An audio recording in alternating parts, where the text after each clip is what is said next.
Are you ready? So আজকে আমরা শিখব কিভাবে বাক্য গঠন করতে হয়। সো আজকে আমরা নিয়েছি একটা ভার্ব, তার নাম ডু ভার্ব। ডু মানে করা, ডু মানে আই মানে,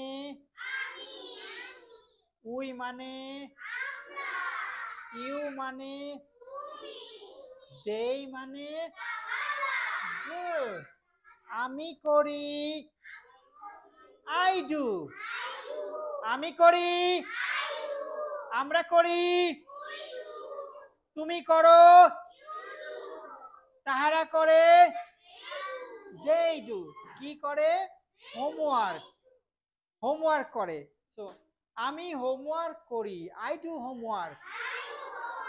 আমি হোমওয়ার্ক করি, আমরা হোমওয়ার্ক করি, তুমি হোমওয়ার্ক করো, গুড। তাহারা হোমওয়ার্ক করে। Bilingual Learning Center, BLC, Bogura.